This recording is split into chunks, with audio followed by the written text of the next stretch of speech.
Excellent.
Welcome to today's meeting of the Economic Policy Subcommittee, which is open to questions from all 25 members of the Banking Committee.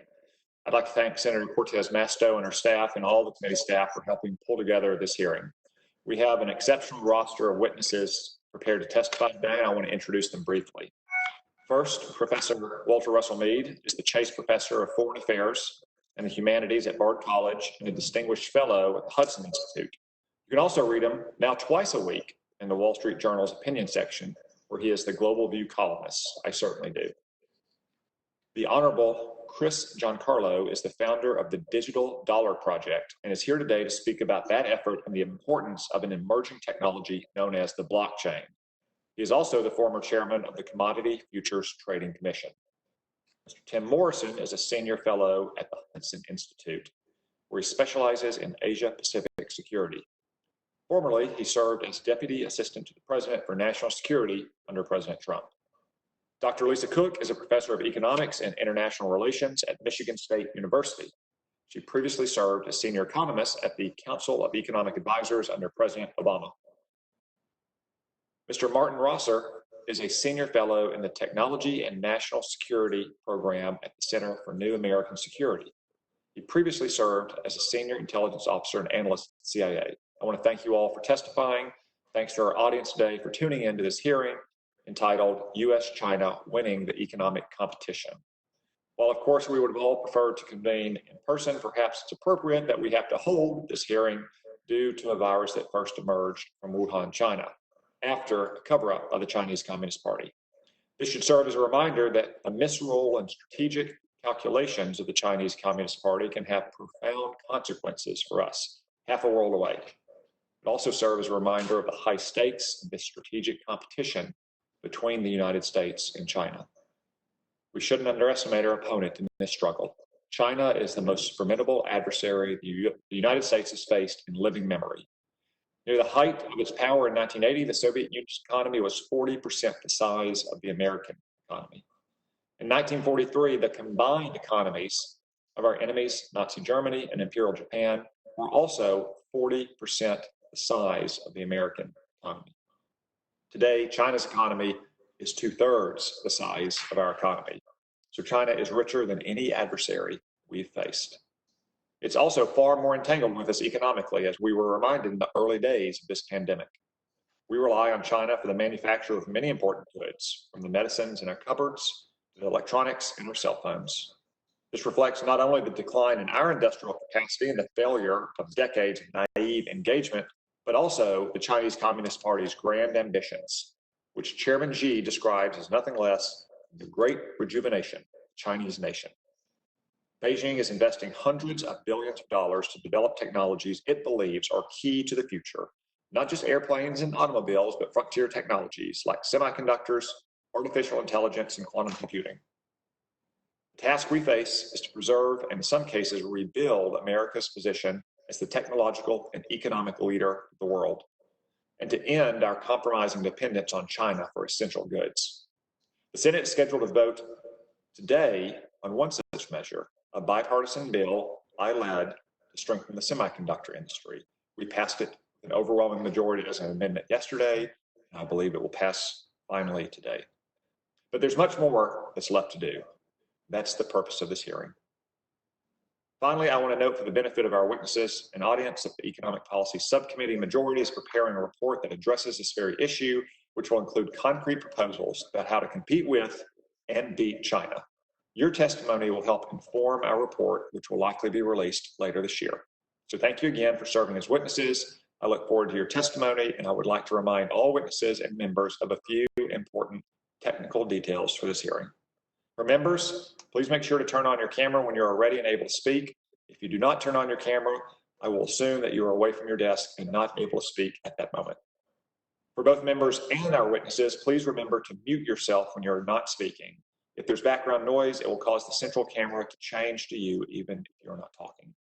Finally, I want to remind everyone that all 25 members of the committee are welcome to join and ask questions today, even if they are not members of our subcommittee. Senator Cortez Masto, I turn over to you. Thank you, Senator Cotton. Thank you so much. And I appreciate the collaborative relationship we have with your staff putting this hearing together. Today's hearing gives us an opportunity to discuss how we ensure our economy is strong for all Americans and for future generations. I am pleased to see the panel here today and engage in this discussion. I know Dr. Lisa Cook has engaged in path-breaking economic research that has found it's not enough just to create the laws to support innovation.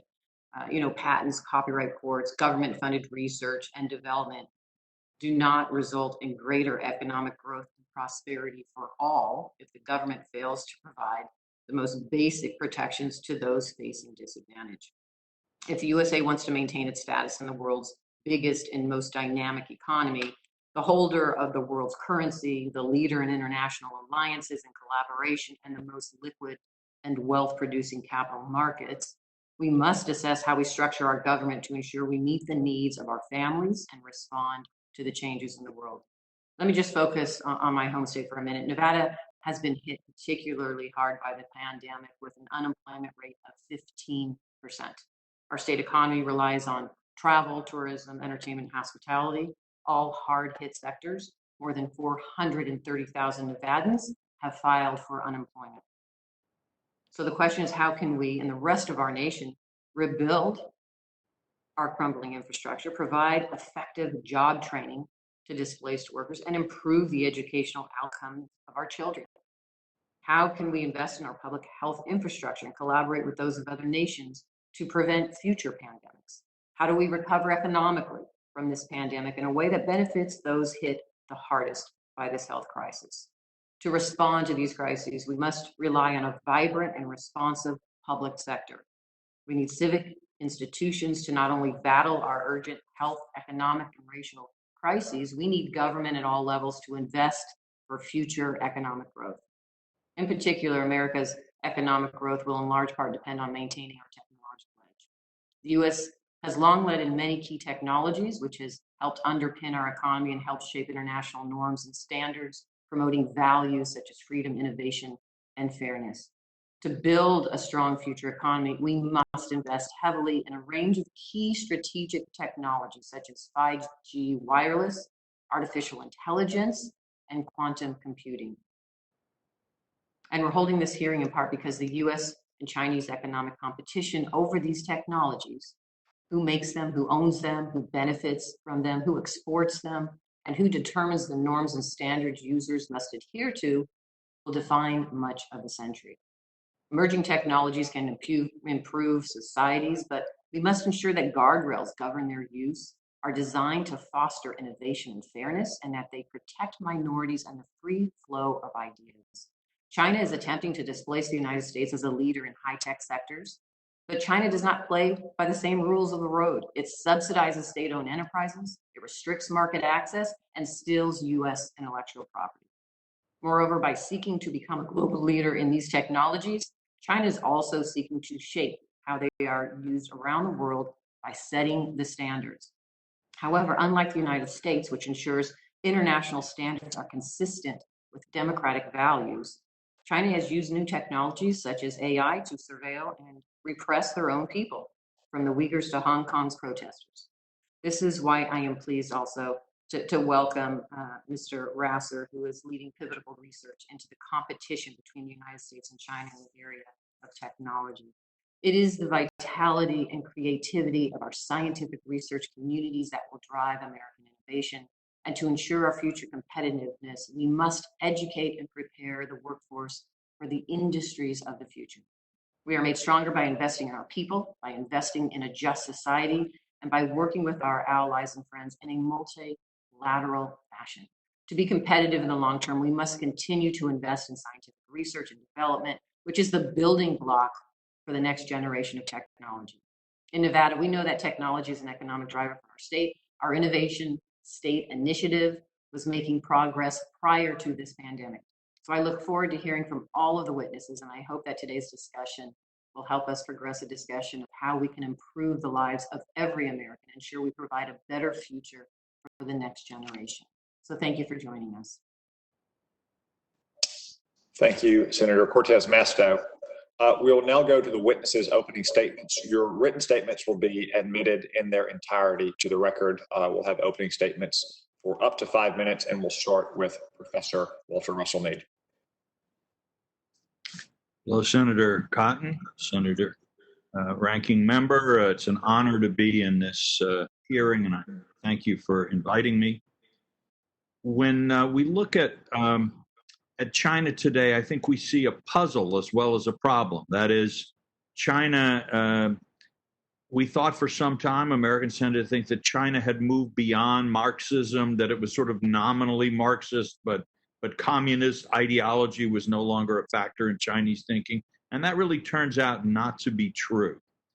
Today's China combines a Leninist party structure, state control, if not always ownership of the means of production, near totalitarian controls over society, a planned economy, an intolerant atheism, and a ruthless determination to hold on to power at all costs.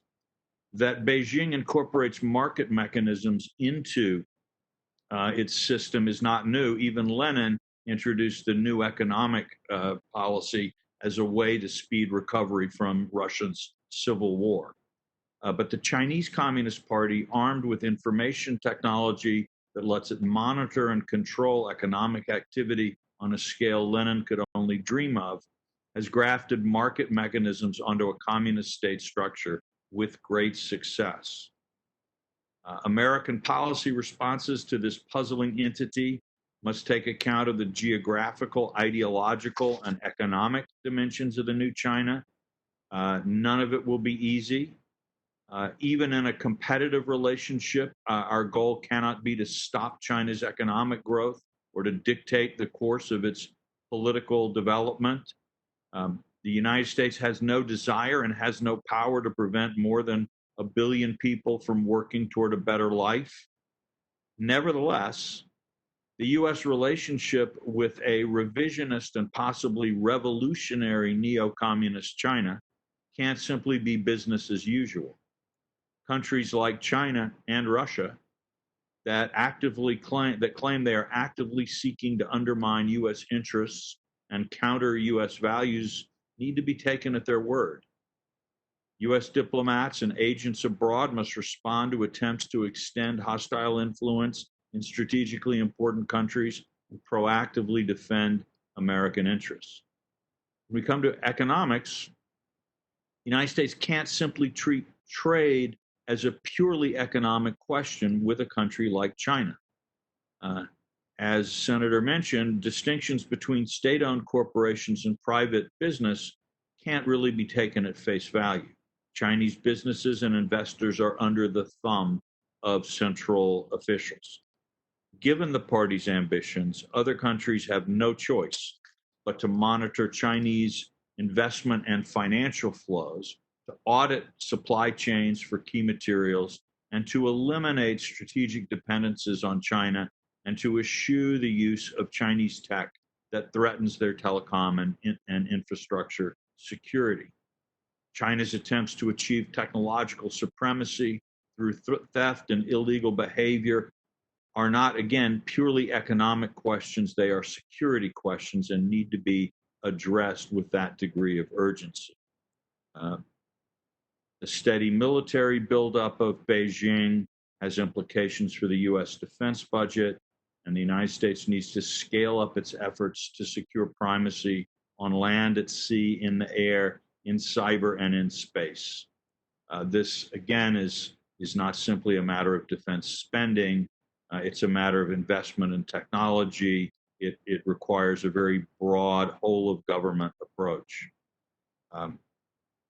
Developing the right policies for this new situation is a difficult but necessary task. It represents a significant commitment of American resources. It will require bipartisan cooperation. This subcommittee hearing is certainly an excellent example of that.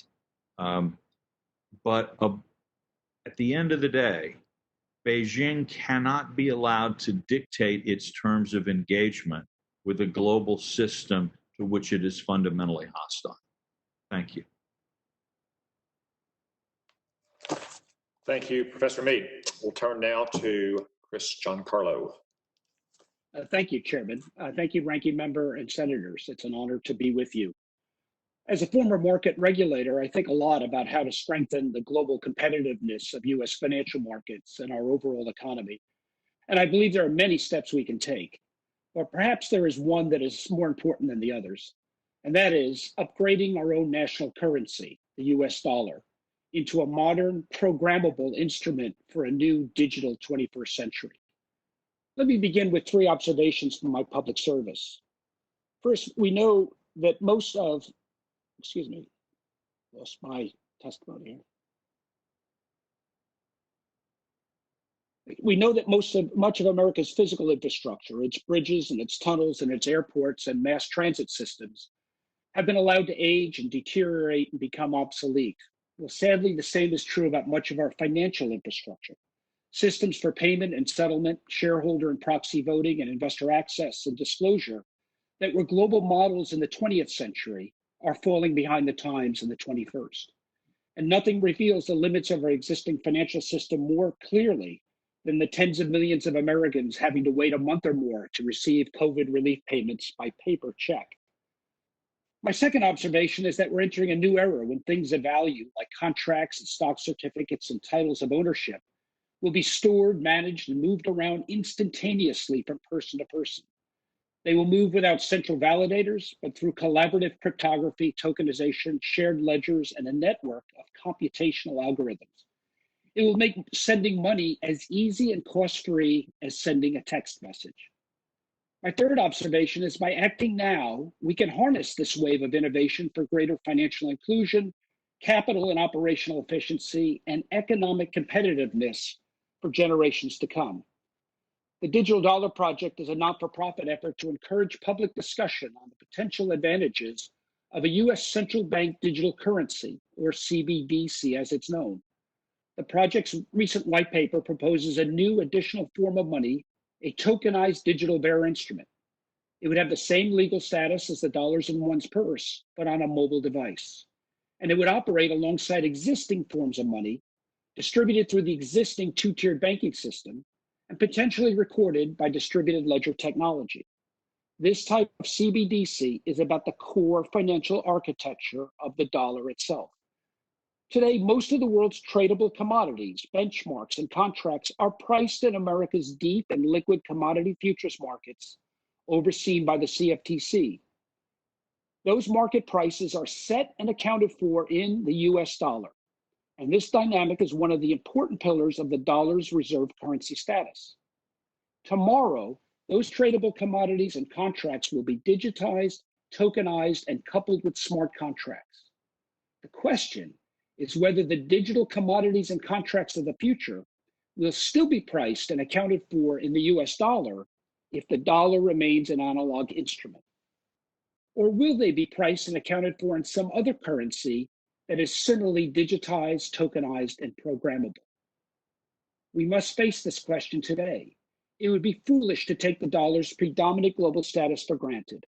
We must future-proof the dollar for a digital tomorrow. Doing so will spark creative new industries, jobs, and economic growth.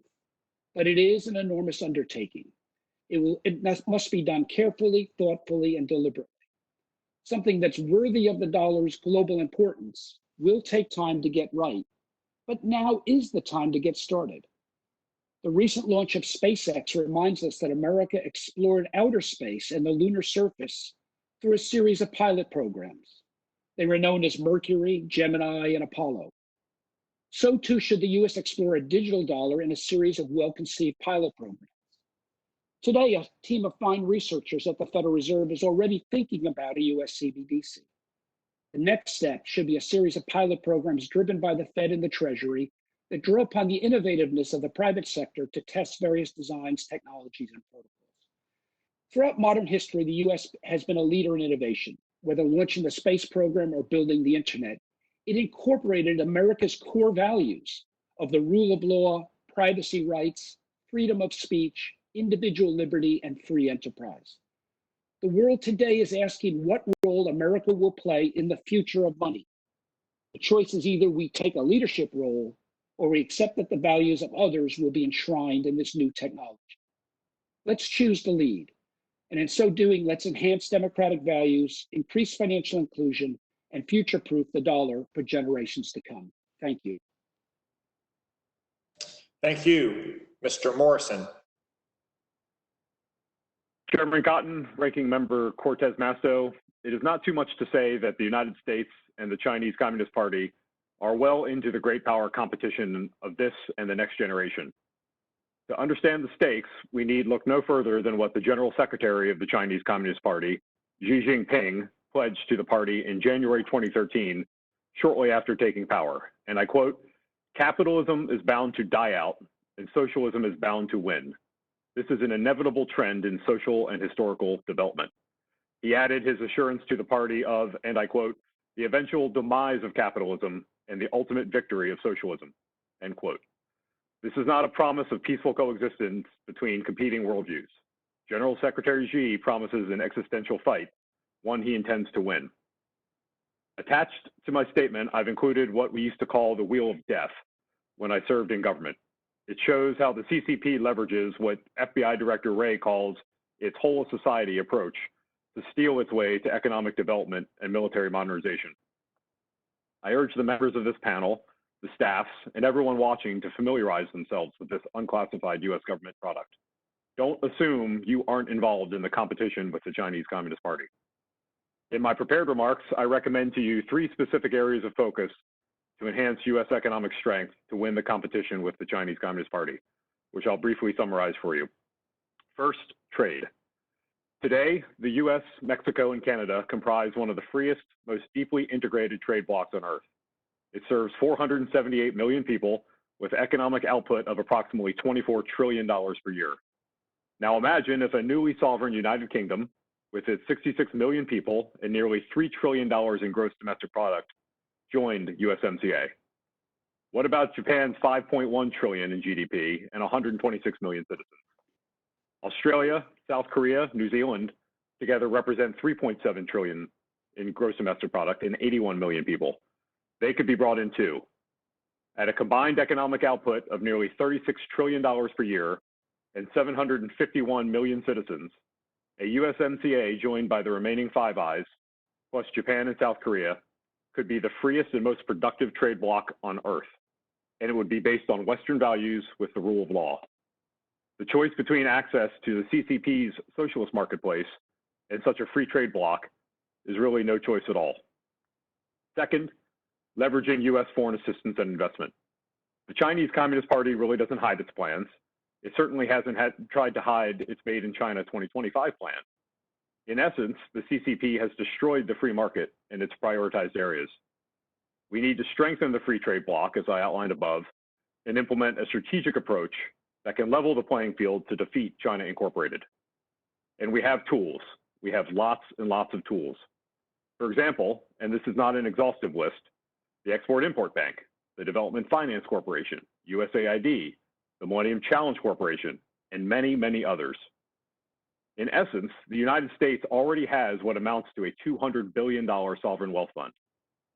What's missing is a clear strategy and clear lines of authority to harness it.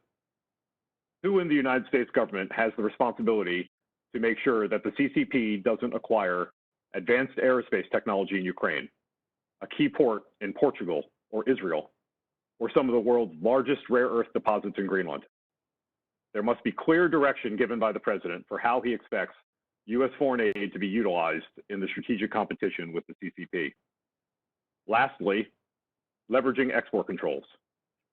Export controls have historically been a key tool the U.S. uses to prevent the spread of military-sensitive and especially proliferation-sensitive technologies. They can also be used to advance U.S. values, as the Commerce Department proved yet again this past Monday with a third tranche of entity list designations related to the CCP's digitized concentration camps. But the United States may also reach a point with export controls where it creates an incentive to offshore technology and production to put activity outside the reach of our export controls and other tools. Secretary Ross should be commended for his 100% commitment to the China competition. That said, it's time for additional agencies with their authorities to come to the table.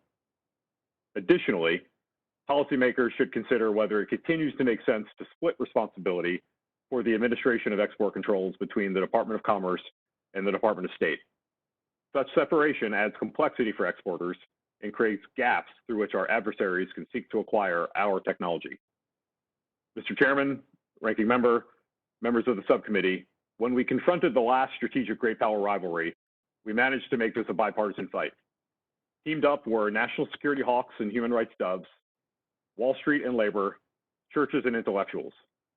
So it must be this time around as well. Thank you. Thank you. Dr. Cook.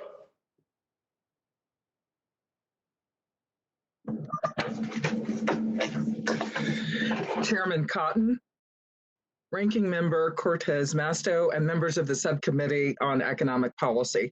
Thank you for the opportunity to speak to you today on U.S.-China winning the economic competition. At least three factors currently make or could make the innovation economy in the United States competitive domestically and internationally. First, by several measures, the innovation workforce generates positive spillovers for the entire economy and better pay and job security for those in the innovation economy. The innovation economy comprises 7 to 25 million workers. These innovation workers earn substantially more than the median income for all workers. The median innovation worker earned over $1,000 per year compared to nearly $38,000 for other workers.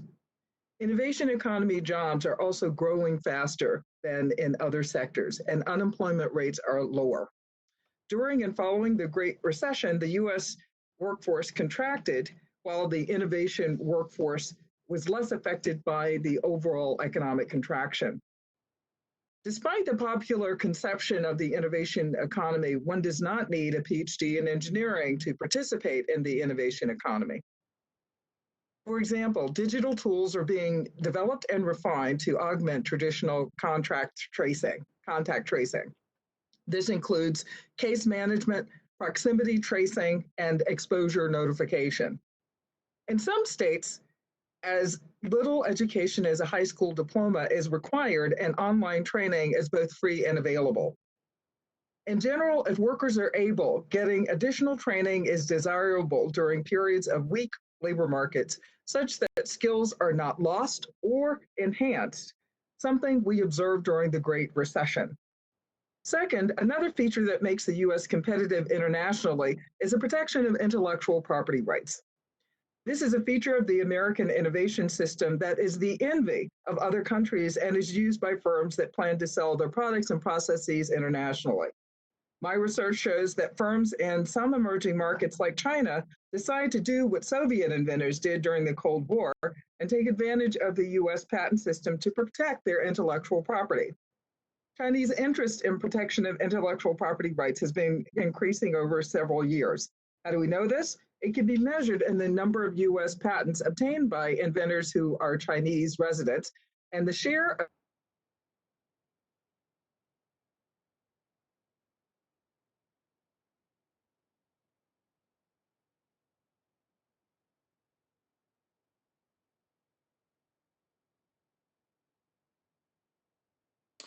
We are apparently having connectivity issues with Dr. Cook.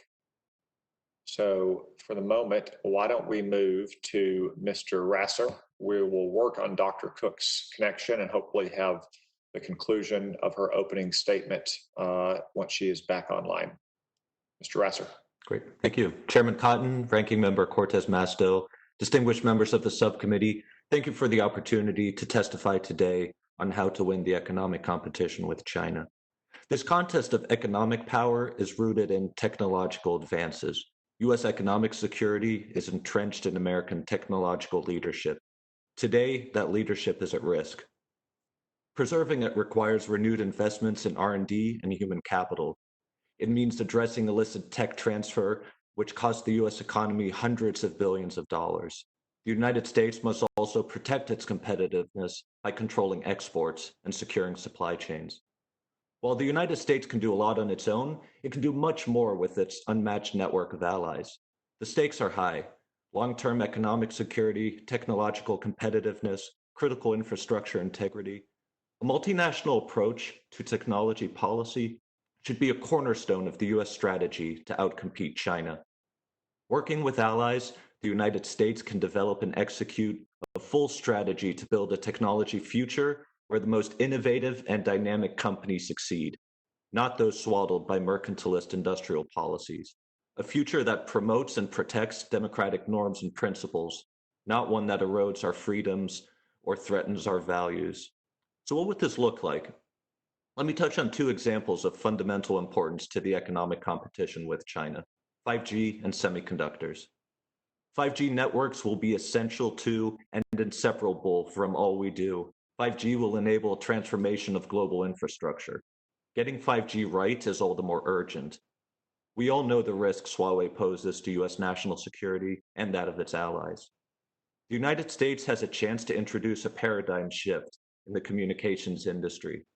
Wireless infrastructure built on a modular architecture with open interfaces, often referred to as Open RAN. A modular architecture allows an operator to choose multiple vendors for a range of offerings, no more being locked in with a single large integrated vendor. Open interfaces, which means equipment from any vendor working with that of another, make that possible. This new industry goes to the heart of concerns over untrusted vendors such as Huawei. The upsides are big: better security, robust supply chains, cost savings, and healthy competition. All this blunts Beijing's industrial policies. The United States cannot bring about this shift on its own. It should join forces with allies in Europe and Asia on joint R&D and promoting Open RAN deployments. Preserving America's edge in semiconductors needs a similar approach. Semiconductors are the backbone of modern military and economic power. The United States has a major global lead in semiconductor design. China looks to challenge that position. To safeguard its advantage, the United States should pursue a three-part strategy. 1, place multilateral export controls on semiconductor manufacturing equipment. Beijing wants to position itself as a semiconductor powerhouse. To build its own foundries, however, China is dependent on foreign machines.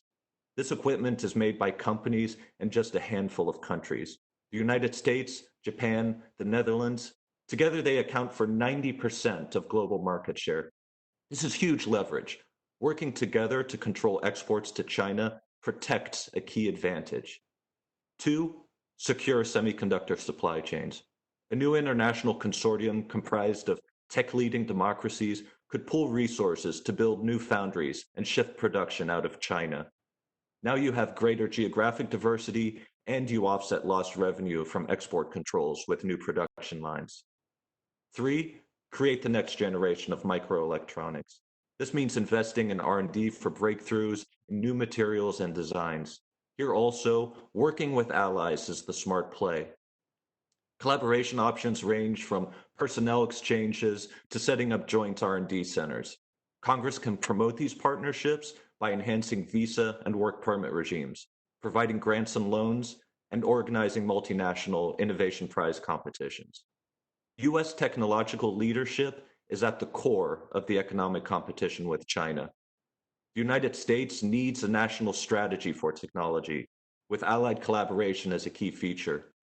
Together, the world's leading tech democracies can build and maintain an innovative global economy that promotes and protects democratic norms and values. I look forward to taking your questions. Thank you.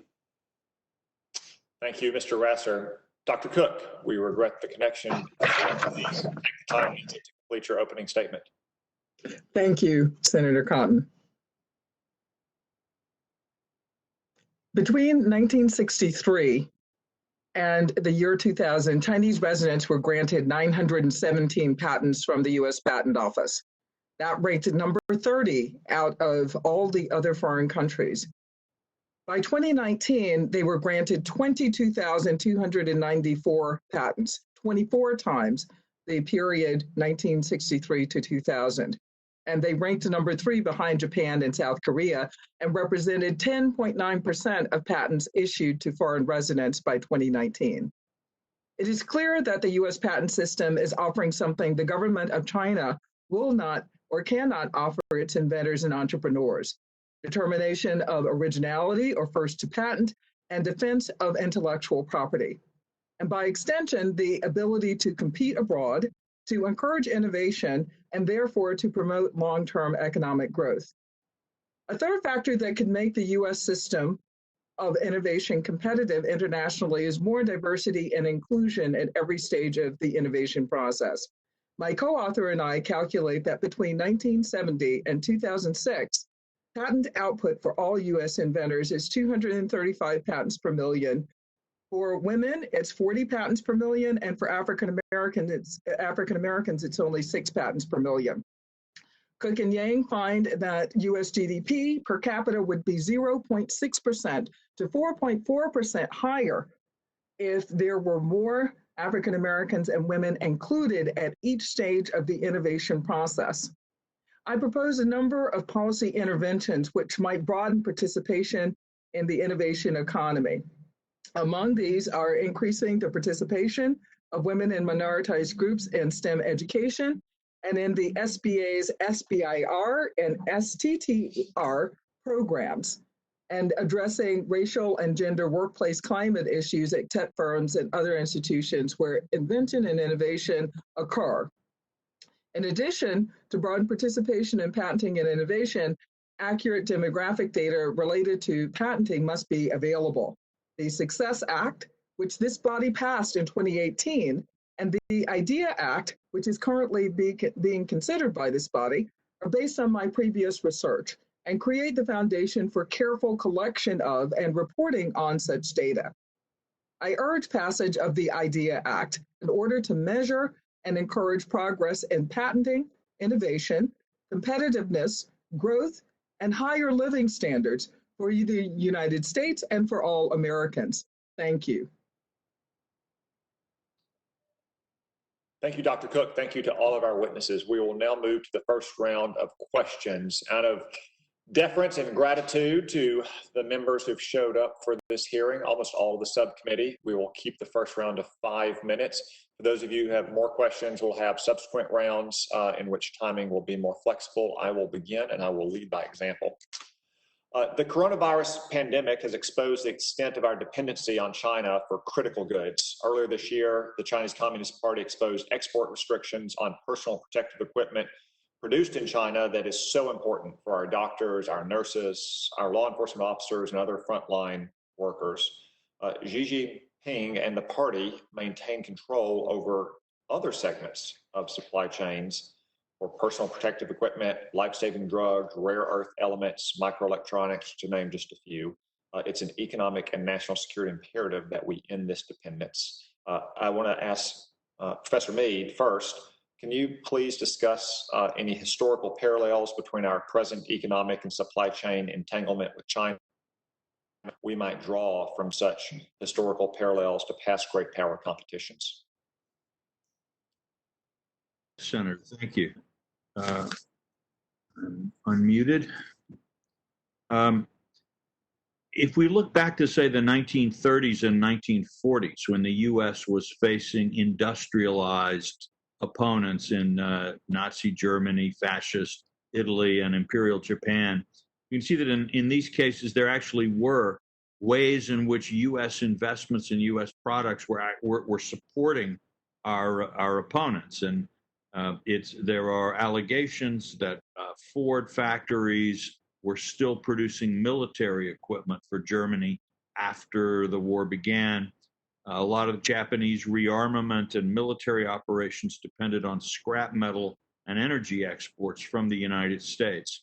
So we have definitely seen cases in the past where an economic entanglement may be originating in time of peace, then in time of war or time of great tension proved to be problematic. The Soviet Union was less of an example of this because the Soviet Union was not entangled in the supply chains of the Western world the way China has become.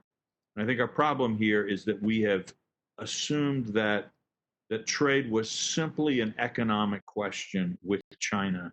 It seems to me that is not the case. It is political, it is security related, and we need to re-examine the relationship with that in mind. In addition to strategic reasons for pulling out the supply chains, there's also compelling moral reasons. The State Department just issued a business advisory that factories in Xinjiang and elsewhere in China are at risk of using slave labor. The Chinese Communist Party is known to use slave labor to manufacture goods. Mr. Mead, do you have any thoughts on how we can convince or maybe compel U.S. business leaders to move those supply chains out of China, not only for our strategic calculations, but also for these moral considerations? Well, you're right that the moral issues are quite serious, and the evidence that is coming into light now about both the extent of the repression of minorities in China and the tactics being used really do require substantial response. I would say one thing that we should do is look at some of the examples that we've seen from the World War II era, where where Japanese companies and German companies have had to pay compensation for slave labor. I think we should make sure that there is we should construct a framework so that companies that are using slave labor can't get away with it and have to pay compensation and restitution, and that there is real liability to that. What that would do is it would ensure that corporations would police their own supply lines to a much greater extent, and this, I think, is something that we need to do. Additionally, identifying particular factories in China or industries where this kind of labor or these tactics are a greater concern could also be quite beneficial and important, and that's something the government can do. Thank you for that answer. I couldn't agree more that neither multinational corporations nor the Chinese Communist Party should be benefiting from slave labor. I have more questions on this topic, but to honor our 5-minute rule, I'm going to stop now and turn the questioning over to Senator Cortez Masto. Thank you. Thank you so far. This has been just an incredible conversation. Let me maybe just start, there's so much to it. Let me start with the emerging technologies because, and Mr. Rasta, let me start with you because I absolutely agree that 5G is a game changer, and whichever country has the ability to take the lead in this space is just going to benefit tremendously in the next century. So let me ask you, give me your thoughts on what we should be doing to develop 5G. There has been a conversation amongst us, and Senator Cruz and I believe that when we're looking at developing 5G, it should be a public-private partnership, and the private sector should be involved. There's been discussion that the government should take literally control over the growth of 5G in this country. Talk to me about what, not only best practices and how we should approach this, but two, if we do not approach this in the future, who's our biggest competitor in this space? And when would they overcome us in addressing and taking on the lead when it comes to 5G? Thank you, Senator. Yeah, as you mentioned, the 5G question is critical. A lot of the options that are being discussed now, such as building a U.S. national champion or perhaps taking an equity stake in a company like Nokia or Ericsson, I see that more as just nibbling at the edges of the problem, because what we're still doing then is perpetuating a very inefficient industry. Right now, we're facing an oligopoly dominated by 4 companies, and that still plays into Huawei's game, where Chinese industrial policies can still create an unlevel playing field, which makes it very difficult and very expensive for any US-backed company to compete. That's why I'm advocating for a whole new approach, which is really promoting open architecture, Open RAN as the way forward. This creates a much more competitive industry, and one where primarily US companies are already very strong. And by creating new entrants into the market, you diversify the supply chains, you create healthy competition. And particularly, this is an area where Huawei in particular isn't very well placed to compete. The barriers to entry for software are quite low. which will encourage a lot of new companies to come in. And Huawei, as we know, is particularly bad at software development. So the whole compelling reason that Huawei presents now for being the go-to source for 5G equipment goes away. But again, I do want to emphasize that in order to promote this shift in the industry, we do have to work with allies and partners on this, because so much of the 5G industry is focused in Europe and Asia right now. We have world-class companies here in the United States, such as Cisco and Qualcomm, for example, but it'll take a collective effort to really promote that effort. Thank you. So let me open this up to the panel as well, because I know we have talked about this, and this is my concern. We've seen how China has literally subsidized, state-owned, subsidized a lot of what we've seen, Belt and Road Initiative, and so much that's happening. And to the extent that we invest in our research and development here in the United States, there's so much more that needs to be done. But let me ask you this: how, if at all, are global and regional development organizations, including the United Nations, the World Bank, the Asian Development Bank, and AIIB, financing and promoting China's One Belt, One Road goals? And in what ways, if any, do such activities support or undermine our interests? And I'll open it up to the panel. Does anybody have any thoughts around those concerns?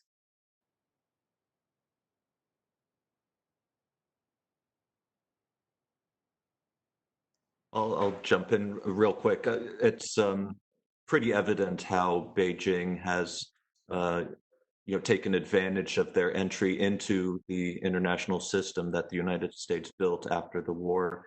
I think it's time for fresh approaches to international organizations, such as creating a technology alliance, for example, amongst the world tech-leading democracies that can, with their combined purchasing power, help rising countries, middle powers, build secure digital infrastructure, for example, by providing new technological alternatives and providing grants and loans in order to help them build this, provide viable alternatives to cheap Chinese technology.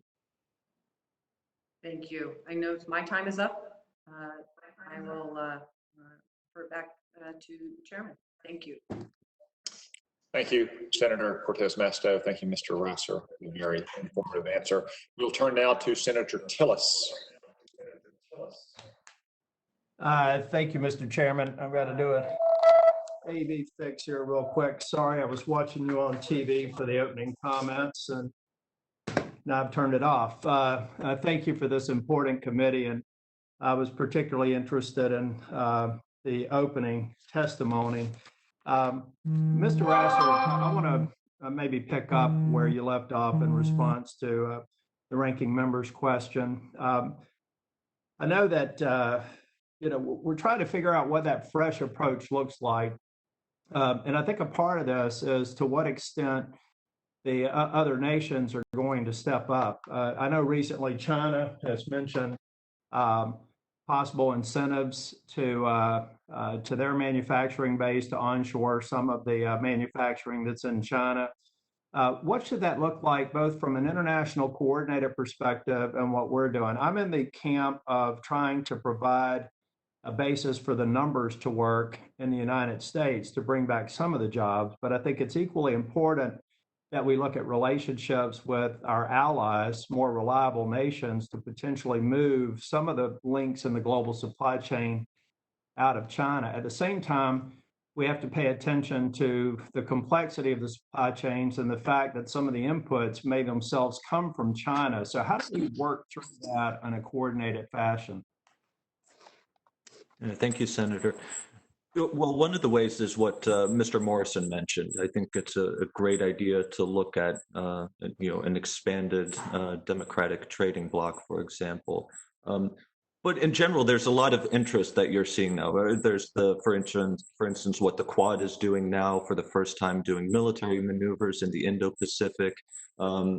There's great interest in greater cooperation on that front in India, just because of China's recent belligerence. but also in Europe, which before has been somewhat fractious. The pandemic crisis presents the United States and its allies a real opportunity to bring about substantial change. Senator Cotton mentioned, the extensive brittleness of our supply chains. All these countries have a common interest in securing supply chains for critical inputs into our economies.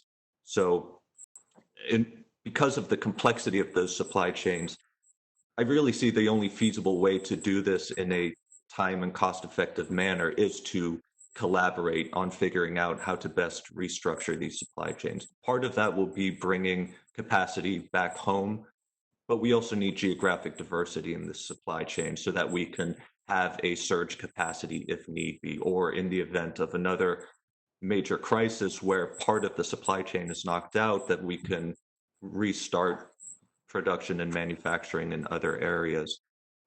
Based on discussions I've been having with colleagues around the world around the concept of a technology alliance, one of the key areas of common interest is exactly what you said, to rebuild supply chains in a way that they're secure, robust, and resilient. So the appetite is there. The devil's in the details. And that's something I'm working on in a project right now. And I'll be putting forward recommendations on that front in coming weeks on how to get that dialogue started and what specific steps to take. Yeah, well, it seems to me, and I want to get on to a question with Ms. Cook, but it seems to me that if we dust off the TPP and we advance discussions with TTIP, two trade agreements with Asia Pacific countries predominantly and Europe, that there should be a stream in there that really tries to focus on this onshoring and the kinds of agreements that you've talked about, particularly around technology. I hope that we can actually put those back on the books. If not TPP in its original form, then a series of bilateral relationships with a number of jurisdictions in Asia Pacific that could also potentially be host for some of the links in the supply chain. Ms. Cook, in my remaining time, I love the way the chairman is managing time. I may stick on for another round. I just wanted to mention to you and to everyone here, I think intellectual property theft, if we don't have that concomitant with trying to accelerate R&D and more innovation in this country and with our allies, that we could be aiding and abetting a process where China steals our intellectual property. I monitor this closely as the chairman of the Intellectual Property Subcommittee on Judiciary, and we've got to fix that leakage for innovation that allows them to catch up pretty quickly. It's very clear that China constantly steals our technology, puts something on the market that looks substantially similar. And Ms. Cook, I'm going to follow up with you on your points on diversity and innovation. I've held a subcommittee hearing on that subject, and I'm going to be very interested in getting your feedback. I think it's a priority for us to accelerate innovation. Thank you, Mr. Chair. Cook, would you like to address that? Did you want me to respond, Senator Cotton? Go ahead. Okay. I was just going to say that I think you're exactly right, that China is taking advantage of our public good, the U.S. patent system. This is a 35% increase, a 30-fold increase almost in the number of patents they've gotten in the U.S. system. And on the other side, they're using our technology without compensating the inventors who have been investing in this kind of technology, whatever the technology is. So I completely agree with you wholeheartedly. We've got to stay competitive and get as many people involved in innovation as we can. Thank you. Thank you. Turn now to Senator Menendez. Thank you, Mr. Chairman. While this hearing is looking at our economic competition with China, I'm working with my colleagues on the bill to create a comprehensive China strategy, including trade and economic issues and investments here at home, which we plan to introduce soon. But given the shortcomings of President Trump's all bluster and tactics, no strategy approach to China, a comprehensive and integrated approach, I think, is very much needed. At the start of his trade war with China, the president told Americans that if they were willing to accept some short-term pain, higher prices for manufacturing inputs and consumer goods, the long-term trade-off would be worth it. China would stop its predatory behavior, and we could finally have a level playing field. But after the phase one part of the deal, the administration chose to keep the tariffs in place because, by the administration's own account, China still hasn't dismantled overcapacity. China hadn't stopped stealing American intellectual property, and China hadn't stopped subsidizing its own state-owned industries. Ambassador Bolton recently wrote that in his negotiations with President Xi, President Trump, quote, stressed the importance of farmers and increased Chinese purchases of soybeans and wheat in the electoral outcome. In other words, from my perspective, the president sold out American manufacturers, innovators, and workers for a literal hill of beans. And it's even unclear now whether China is buying the U.S. agricultural products they said they would. Then last week, the president, as he does so many times, said the quiet part out loud. He said that he's no longer interested in talking to China about trade. He admitted what many Americans already knew, that the administration never really had an intention of solving our trade problems with China. The president got what he wanted, a shallow promise from communist China to help his base, while America got saddled with more economic pain and a corrupt and ineffective trade policy. So my question to this panel, does anyone on the panel believe that the phase one deal requires China to end its massive state subsidies?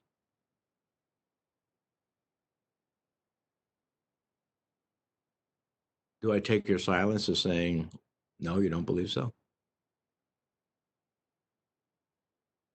Senator, if I could briefly speak, it's a good question. I think one response to that would be that China has built its entire economic system on a foundation of subsidies, control, export promotion using dumping and other things. It's not going to make that change lightly. It's a difficult change. It's something that is likely to be a multi-year, multi-administration task. So my own sense would be we have a long way to go, and it's going to take a lot of deep thought and a bipartisan effort to really make those changes happen. Does the phase one deal do anything, again, I pose it to the panel, to reduce Chinese overcapacity in steel and aluminum? I assume the silence means it doesn't. Does the phase one deal require China to end cyber attacks on U.S. companies or even the U.S. government? I think the answer to all of this is pretty clear. No. Mr. Giancarlo, I want to ask you about another flaw in the phase one deal. We know that China committed to buy a total of $32 billion worth of agricultural products by the end of 2021, but we don't know the specific breakdown of the purchase commitments from each individual product like rice, wheat, or soybeans. Now, when the deal was announced, USTR Ambassador Lighthizer said that those specific targets wouldn't be made public in order to prevent market manipulation. But here's the problem. The Chinese government does know those individual targets. And if they wanted to, they could use that information to distort or even profit off movements in our agricultural markets. Do you acknowledge, or I should say to your knowledge, does the phase one deal include anything to prevent China from using this non-public information to manipulate U.S. commodity markets? I don't have information on that specifically, Senator. During my tenure at the CFTC, though, we were not aware of overt efforts to manipulate markets by China. Would you recommend that the administration share the full details of the phase one deal with the CFTC and SEC so those agencies can police potential market manipulation that could come from the China phase one deal? Again, during my time, there was good information sharing, but I can't speak to whether that specific information was passed Yeah, on. my question was, would you suggest, in the absence, let's assume there isn't any sharing, would you suggest that they do that? Yes, I think that information sharing amongst agencies is critically important so that each individual agency can fulfill the mission it's been assigned to do. Thank you, Mr. Chairman. I have other questions. I'll wait for the second round. Thank you. Senator Kennedy. Thank you, Mr. Chairman, and I want to thank all the members of our panel today. I would like to offer up a proposition for each of our panelists to react to. I'll take about a minute to do so, if each of you would, please. And here is the proposition. Our goal should be a China that has a vested interest in a stable world order. In order to achieve that, China must be made to stop its predatory behavior, not just in terms of its economics, but its predatory behavior socially and its predatory behavior militarily.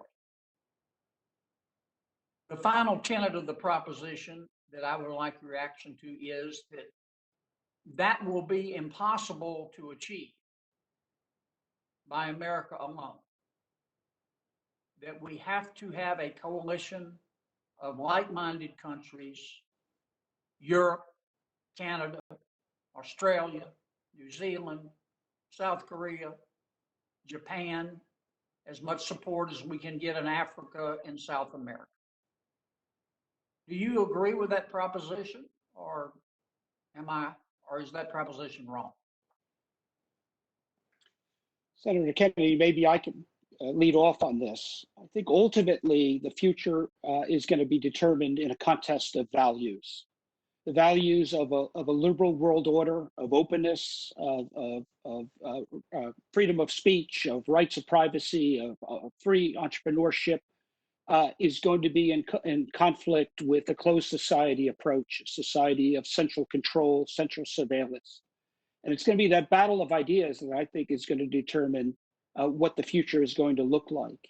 And what we need to do, I fully agree, is align with other value systems, other economies that share those value systems, and make sure that those values are on offer to the developing part of the world for them to choose which course they want to take and what the future will look like. So I agree with you wholeheartedly that we need to ally ourselves with others that share these values in the global economy and make sure that the future order of events reflects those values and not the alternative that China's offering of closed systems, state surveillance, state control, lack of privacy, lack of freedom of speech. Anyone else? Senator Kennedy, if I may, I think I agree with the proposition insofar as China accepts that we are not going anywhere. And I don't believe they've accepted that yet. As I mentioned in my opening, General Secretary Xi believes that history dictates that socialism will prevail over capitalism. So I believe China absolutely wants a stable world, but it's a world where socialism has defeated capitalism. They need to understand we're not going anywhere. And so I think the extent to which we can partner with like-minded democracies, Korea, the Five Eyes, Japan, will strengthen our bid for survival. But General Secretary Xi is telling his people, who are very proud of their 5,000-year-old civilization, that capitalism will be defeated. So the first thing we have to do is prove to them that we're not going anywhere. Okay, thank you. Who else? Yes, Senator. I agree with what you stated, and I concur with the comments of my fellow panelists. China's a revisionist power. It doesn't want to be a part of the international system that the United States and its allies created. So yes, a united front is absolutely necessary to make sure China understands that what it seeks is not realistic and not feasible. Thank you. Do you think we're doing enough to achieve that united front? Not yet, Senator, but there's a lot of good movement underway in order to make sure that that's happening. So we're seeing a lot of good initiatives popping up around the world. Now the task at hand is to solidify all those individual efforts into a more coherent strategy where we can all move forward together. Cut me off, Mr. Chairman, when I'm over time. I can't see the clock. Cut off. I can just jump in if I might, just for go ahead, please. just for a moment. in the narrow realm of intellectual property rights, you're exactly right. On the one hand, China would like a system that protects its own firm's intellectual property rights. And that's why the US system is being taken advantage of extensively. On the other hand, when I was in China, I was being told that it's a developing country. So, in fact, it deserves to have property rights abrogated, that it doesn't have to follow these. And I pointed out to them that they'd been protecting property rights for millennia. I looked at the terracotta soldiers and reminded them that even there you could see intellectual property rights being protected when we don't know who the inventor of Venus de Milo is, our oldest art object in the Western world. So I had to point out to them that they've been interested in this for a very long time. They have an interest in it globally, and we have an interest to have allies who work with us to protect intellectual property from whatever firm, whatever inventor in any part of the world. Thank you. Thank you, Mr. Chairman. Thank you, Senator Kennedy. Senator Jones. Thank you, Mr. Chairman. Thank you for this hearing. Thanks to all our witnesses today. I want to first let me kind of align myself with what Senator Kennedy's proposition is. Completely agree with my friend from Louisiana about that. But I will say my one big concern that I've had over the last year and a half or so has been that we seem to be going it alone against China. I think that trade issues and agreements with China are important. They've been a rogue country. But my concern has always been we seem to also be starting trade wars with our friends and allies at the same time. And I thought that was, counterproductive. Having said that, I'd like to also talk a little bit about the markets. And we talk a lot about technology and semiconductors and all of those things. And I appreciate Senator Cotton's work on the semiconductor issue. I was also a part of that, the bills that I'm so pleased that we'll get in the NDAA. But closer to home, I want to talk about healthcare manufacturing. When this pandemic started a few months ago, the images of doctors and nurses who were having to wear garbage bags and makeshift PPE and reuse masks and do those things really struck me that we had a real serious problem with healthcare manufacturing in this country. I wrote a letter to our governor asking that she provide state incentives to try to bring some of that back to Alabama. We used to have a huge textile manufacturing segment in Alabama. And I've introduced the Build Healthcare Equipment in America that would give some tax incentives to kind of repurpose some existing structures that have been abandoned from businesses, or either to start up new ones. And I'd like to ask, is that the kind of efforts we need? Because I really believe certainly that we can, on a bigger scale, look at a lot of different things to try to bring jobs back.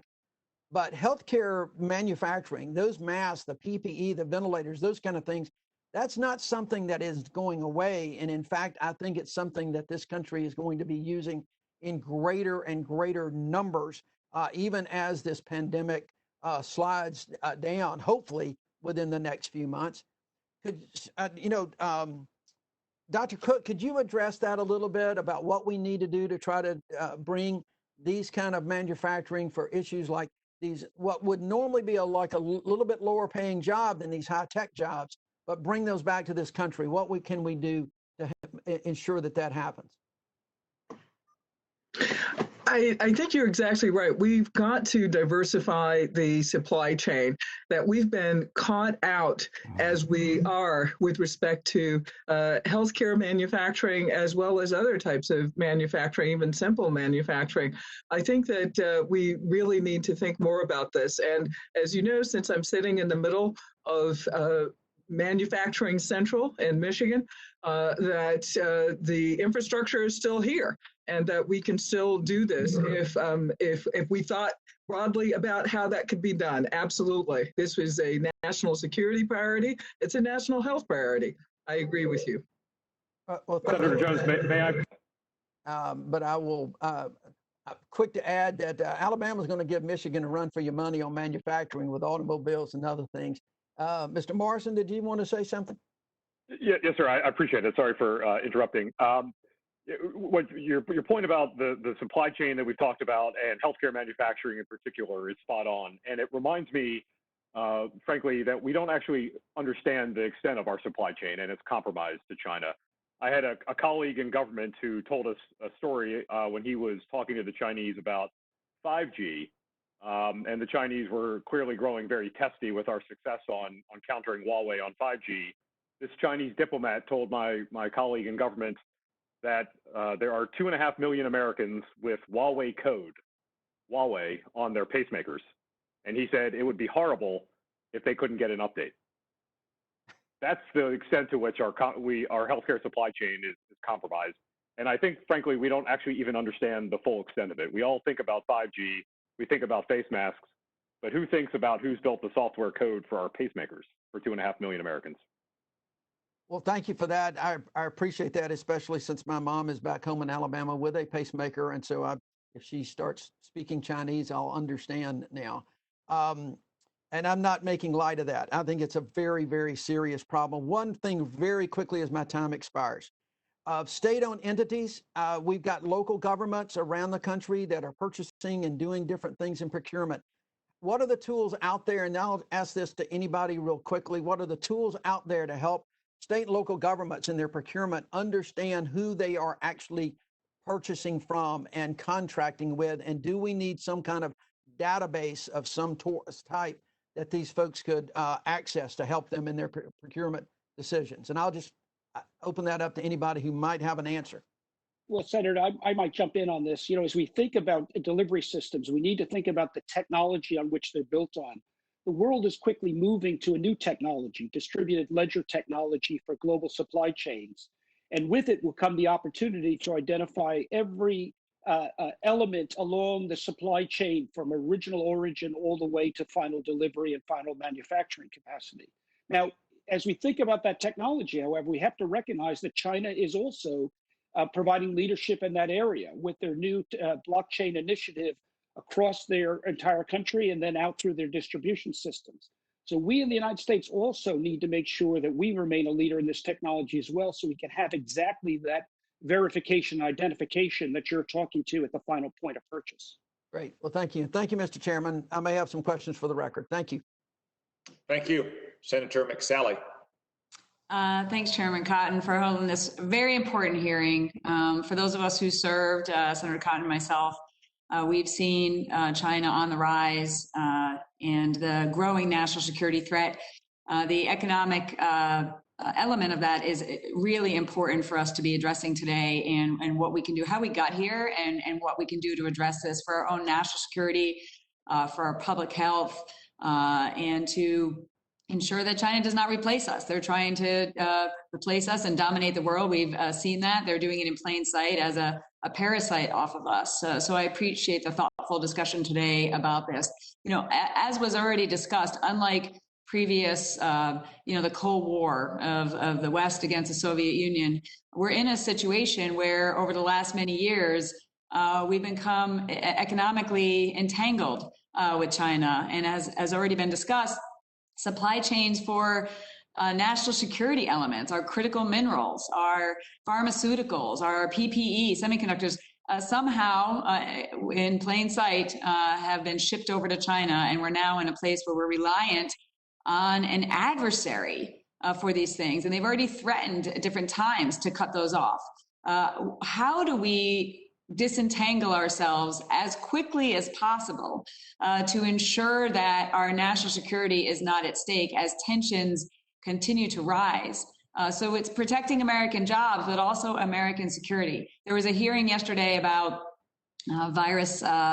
coronavirus vaccine development, and companies were asked, they said they would be making the vaccines in America, but it wasn't clear whether there were any elements that would be reliant on China who could use it against us or threaten to cut that off with increased tensions. So, Mr. Morrison, can you just comment on, this is a very different great power competition, and the entanglements are deep and wide, and what do we need to do immediately? What does Congress need to do? And then what does the private sector need to do on their own to, as quickly as possible, disentangle us economically? Thank you, Senator. You're exactly right. When I got my last flu shot, which I guess was probably last October, I grabbed the little wrapper that the flu shot came in, and sure enough, made in China. So the flu shot itself was we don't even produce here anymore. And so can we make sure that the syringes and other basic commodities, the active pharmaceutical ingredients we need, are not under the thumb of the Chinese Communist Party?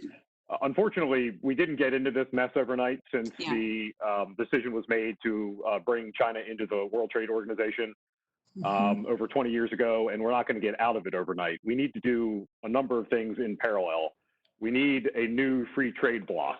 We need to harness, I referenced we have $200 billion or so between the DFC and the Exim Bank that amounts to a sovereign wealth fund. We need to harness that right now. We need to harness the Defense Production Act, harness free trade. We need to map our supply chain. 2.5 million Americans with Huawei source code on their pacemakers. Where else are those kinds of compromises? But we have a plan. The Chinese aren't shy. They use the Made in China 2025 plan. Start with those strategic goals, those state champions. Map those supply chains. Figure out who our allies are that we can partner with.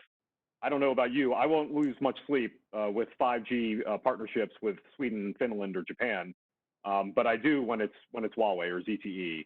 Yep. And so just to not burn all your time, we need to do a lot of things, and we need to do them all at once because we've been digging this hole for over 20 years now, and we need to stop digging as the first triage. Great, thanks. I know other panelists may have something else to say, but I also want to address first talk about our supply chain for things that we need and how we've outsourced it to our adversary. But similarly, we have China investing in U.S. companies. We have China bidding for public transportation bids in major American cities. We have China supplying drones to local law enforcement and other entanglements on the stock market with double standards and not having the same kind of oversight. So can we talk about the reverse of it too, and what China is doing that also puts us at risk economically and security-wise, and using our rules and taking advantage of them, which is also a place of vulnerability for us? And that's for any of the panelists.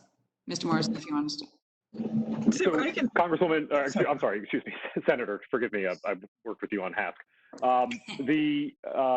There are any number of things that the administration is considering. You talked about drones. The president right now is considering an executive order to prohibit Chinese drones. Yeah. There's a 2013 MOU with China that allows for Chinese companies to benefit from access to our equity markets and not have to comply with basic standards that American, European, Japanese companies, that needs to be torn up post haste. I think there are any number of things that are actively being considered where Congress and the oversight from this body, from this panel, from this body, and the other body can help to shed light on where China is trying to compromise our freedoms and our transparency, but don't reciprocate in any measure on their own domestic market. Great, thanks. I think I'm over my time. If anyone, other panelists wants to jump in, I know the chairman wants to keep good time here. Just very quickly, China's whole premise is based upon technological superiority going out into this new century. We need to make sure that our technological capabilities, which have proven themselves to be over time, can continue to develop, and we need leadership at the highest level in many areas. There's some very good work coming out of some of the financial regulators here in the US, but perhaps greater coordination and some instructions from Congress would be helpful to further our own ability to keep pace technologically, certainly in the financial technology area. Great, thanks. I'm way over my time. I'll wait for another round, but thank you, Mr. Chairman. Thank you, Senator McSally. I believe that everyone has had a chance to answer questions in the first round. Unless I'm mistaken, we'll move to the second, and I will start that round by speaking directly to Mr. Giancarlo's opening statements about the digitized dollar. This is a somewhat technical line of questioning, but very important, as he outlined in his opening statement. For us, maintaining the dollar's primacy is not merely an economic matter, it is a critical strategic matter as well. It is what allows us to have such effective sanctions regimes around the world in addition to its other benefits. So, Mr. Giancarlo, what do you consider to be the critical next steps the U.S. needs to maintain that supremacy in international finance? Throughout history, what makes one currency get greater patronage from global market participants is technological capability. During the period of the European exploration of the east coast of North America in the 16th and 17th centuries, there were many currencies in use. There were pounds, there were Dutch guilders, there were French francs.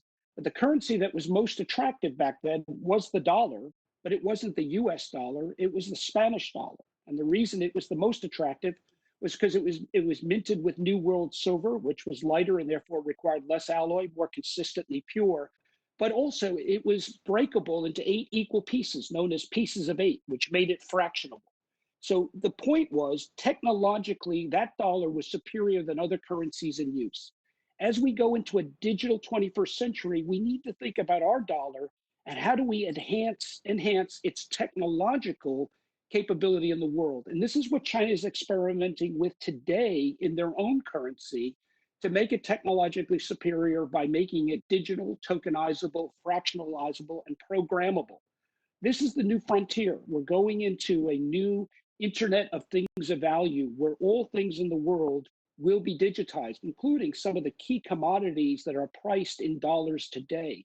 And we have to ask ourselves, as soybeans, as cotton, as copper, as energy products themselves become digitized and programmable, how long can the dollar remain the world's reserve currency if we don't also modernize it itself and make it tokenizable and ultimately programmable? And that's why what we propose is a series of pilot programs to start experimenting with our own dollar to make it fit for purpose, future-proof, you might say, in a digital environment, in a digital century. That's what China's doing. That's what central banks around the world are doing. And the United States, unfortunately, has been a little bit late to this experimentation. But that doesn't mean we lose this, because ultimately the winner is not who's first. The winner what economy gets their values: free enterprise, freedom of speech, a liberal world order built into their currency. I believe that's what's made the dollar strong for the last 80 years. And as we look at this new century, that's what we need to do to make it strong for the century to come. You talked about the need for pilot projects at Treasury and the Federal Reserve. What kinds of pilots are you envisioning, and how long do you think they might last? So there's a lot of elements. The dollar is so important in the global economy. We can't just overnight fiddle with it and make changes. We've got to do that in the same way we explored space, through a series of deliberate pilot programs, with each one building on the one before.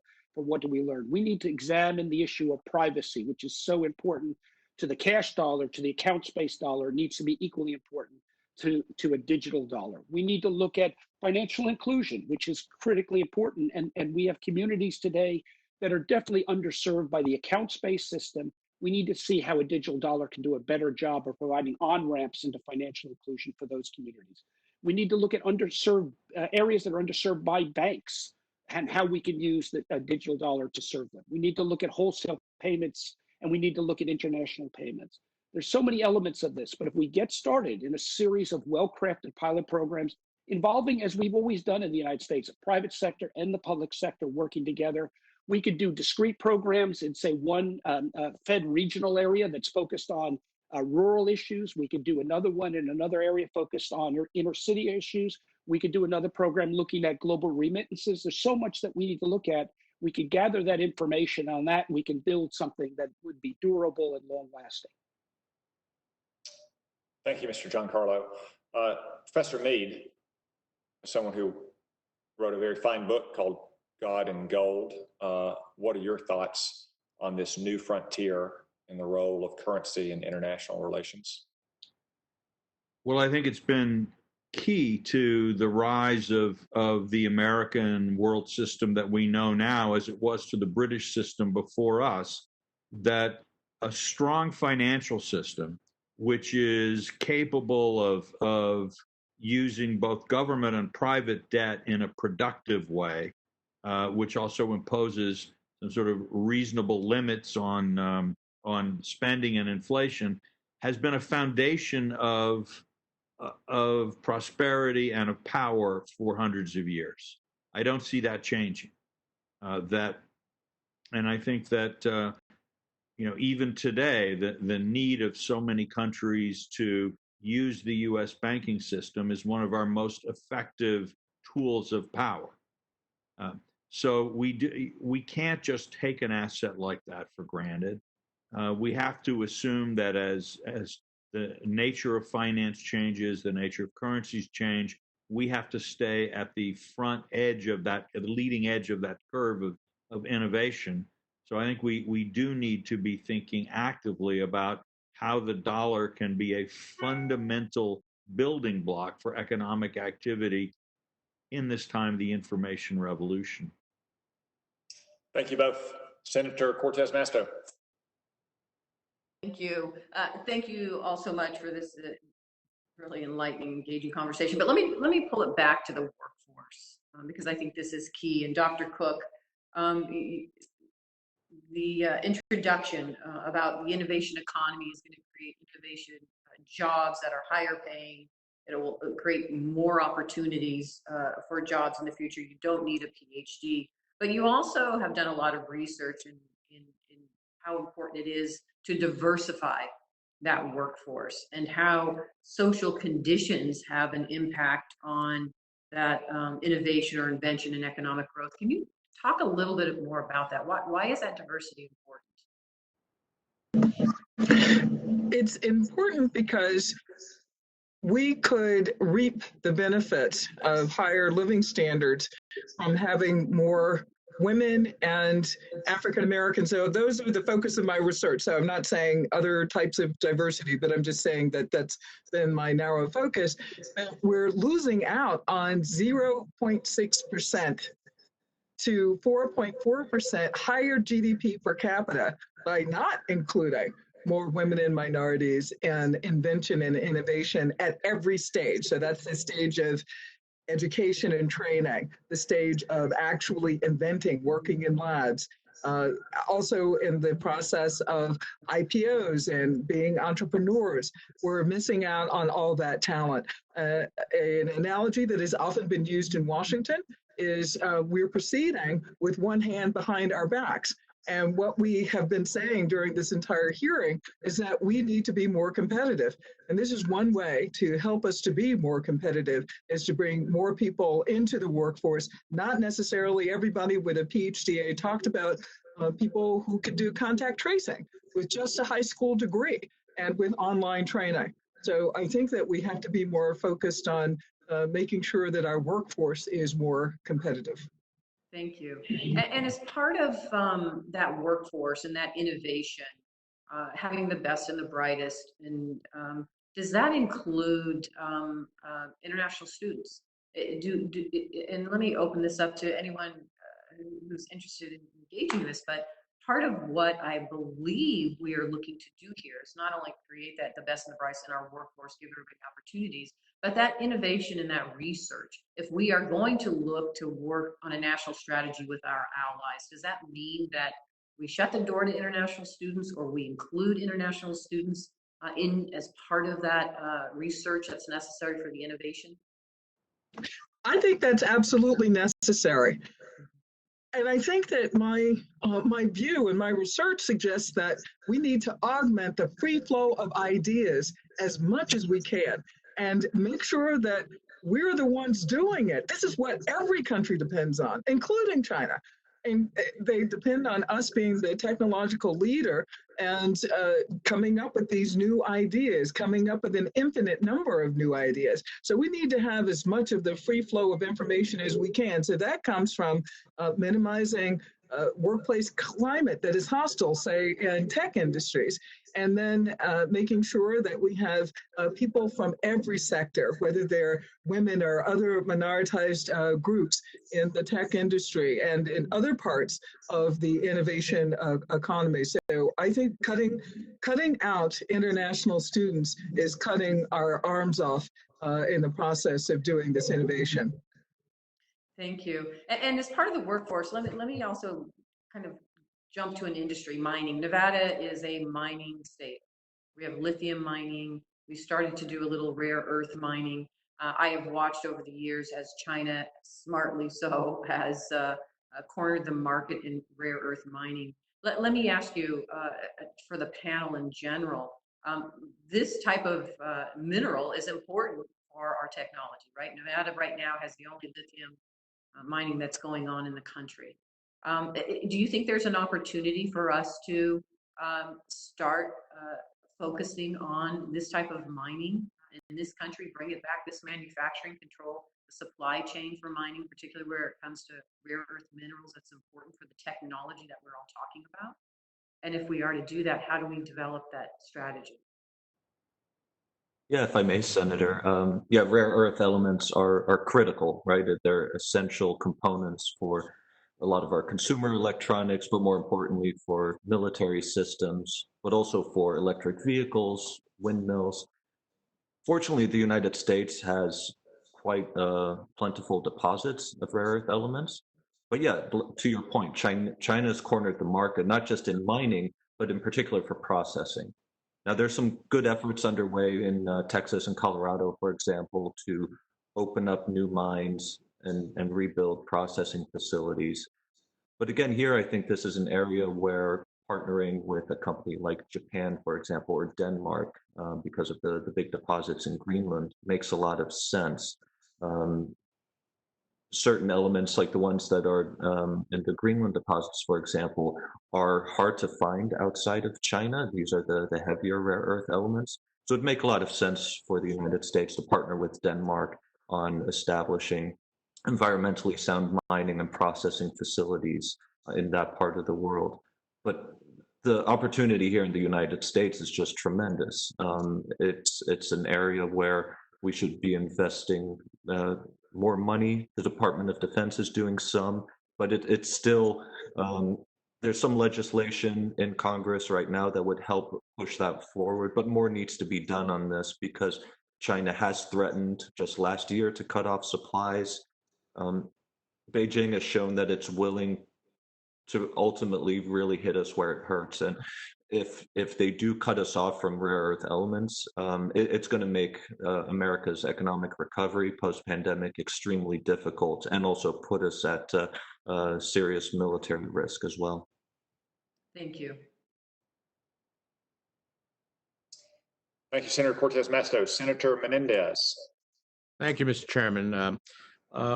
In my view, the best way to make China to make America more competitive against China isn't to strike a deal that requires purchases of specific goods. It's to work with our allies that are facing the same threats, and most importantly, to reinvest in the fundamentals that made America the greatest economy in the world. And whether it's on trade, national security issues like Huawei, human rights, we have pretended to confront China, but they haven't done anything. But we haven't done anything to actually make us more competitive. So, Dr. Cook, especially now that we're facing a daunting recession with millions of Americans out of work and the lowest borrowing costs we've seen in decades, how do we best go on the offense and invest in our economy, educational system, infrastructure, and healthcare so that we can replenish America's resources and the sources of innovation and competitiveness that made us the envy of the world? You said one of them, and sitting in a university, I think it's incredibly important that we not only invest in R&D. Our R&D budget is one of the lowest in the world as a share of GDP. It's also infrastructure. Our students have gone back to rural areas, to their homes, and we don't have the kind of digital infrastructure that we need. We have been shown to not have the kind of underlying infrastructure that we need to produce this infinite flow of ideas. And this is where we got our competitiveness from. You're exactly right. And we're showing that we are sitting on a very, very shallow foundation. So I think that would be the first strategy. Thank you. Finally, in response to the COVID-19 outbreak, we've seen how the Chinese government leans on its relationships with domestic tech firms to track people's whereabouts. Individuals can have their social credit scores impacted by actions they take to help or hurt the fight against COVID. We've also seen how Chinese firms like Alipay and WeChat have used COVID as an excuse to expand surveillance capabilities, better integrate wide-ranging data sets to increase the sophistication of their surveillance, and thereby demonstrate their usefulness to the government. For example, according to the New York Times, visitors to office buildings, shopping malls, and metro transportation are now scanning QR codes using their phones, allowing the Chinese government to track their movements. So, Mr. Rasser, how should the U.S. government and U.S. companies approach this situation where the Chinese government is using a serious public health issue to potentially expand its censorship and surveillance reach? Should USTR, for example, or the Department of Commerce warn U.S. companies of the potential negative implications to privacy rights if they help China expand its surveillance? Is there a risk that U.S. companies in China wanting to do the right thing will cooperate, but then inadvertently strengthen China's censorship and surveillance regimes? Yes, absolutely, Senator. Part of the strategy should be to educate the American private sector on exactly what it is that the Chinese government is doing. But we also need to go beyond that and ensure that there's a very robust export control regime focused on end uses. Because right now it's still the case that some of the technologies being used in Xinjiang, for example, but also for the broader social credit system, there's American technology components in those devices that are being used to perpetuate that. And then the third component would be America taking a leading role in shaping the norms for how surveillance technologies are used worldwide. And to your point, this is really critical that we then also work with like-minded countries to make sure that the message is clear that this type of activity by Beijing is unacceptable, and that it's also very much unacceptable that Beijing is trying to export not just these technologies, but also how those technologies are used to other countries, because that's a direct threat to democracy and democratic institutions around the world, and we have to put an end to that. Thank you very much. Thank you for your insights, all of you. Thank you, Senator Menendez. I have just a few follow-up questions.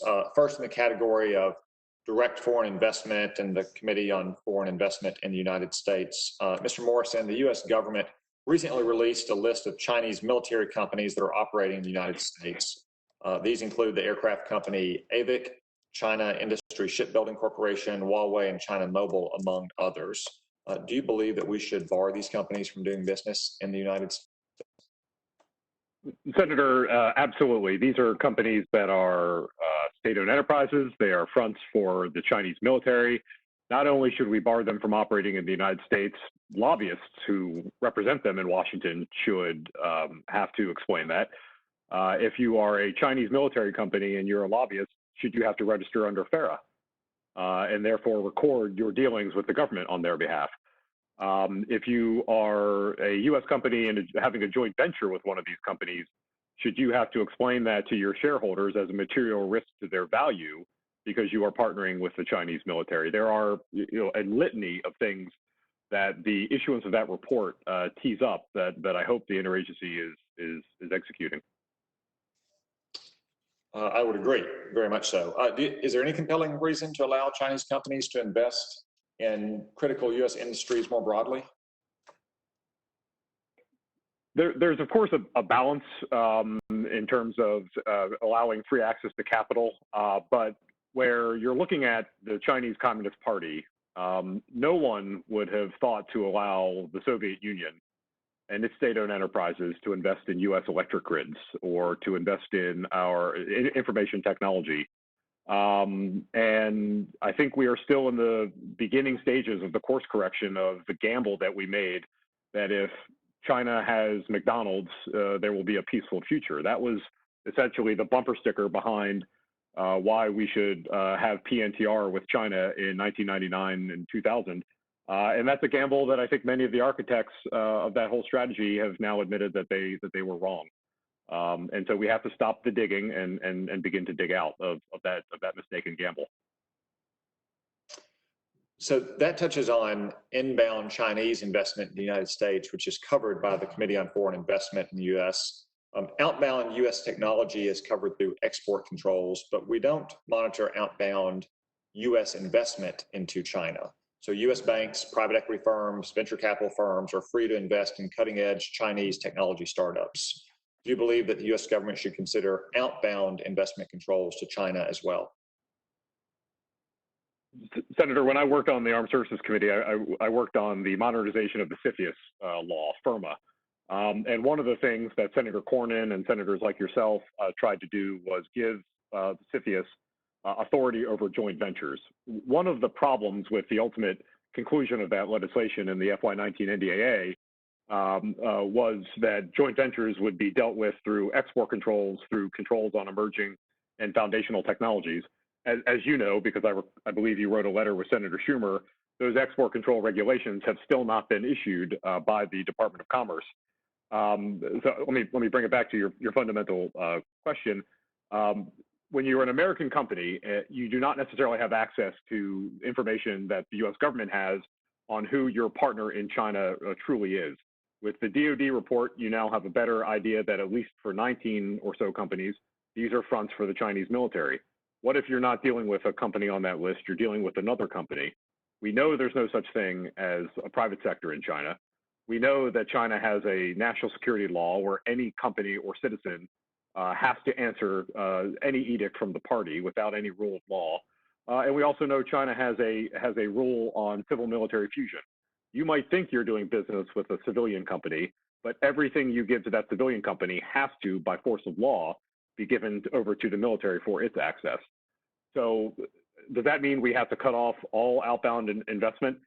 I don't know if that's what we have to do, but we certainly have to figure out how do we share more information with U.S. companies about who is ultimately their business partner and what are the risks of a technology transfer or any other cooperation in China. People make the mistake of mirror imaging, that there are private companies in China as there are in the United States. That's simply not the case. Thank you, Mr. Morrison. Senator Cortez Masto, any more questions from you? No, Senator Cotton, other than to say thank you to all of the panelists. Thank you so much for the great conversation today.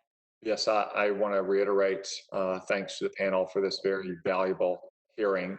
I believe all other senators have concluded their questions as well. However, we will have the opportunity to submit questions for the record. Those will be due in 1 week on July 29th from senators, and we will ask our witnesses to respond to those as promptly as possible. Again, thank you all very much for your appearance today. This hearing is adjourned.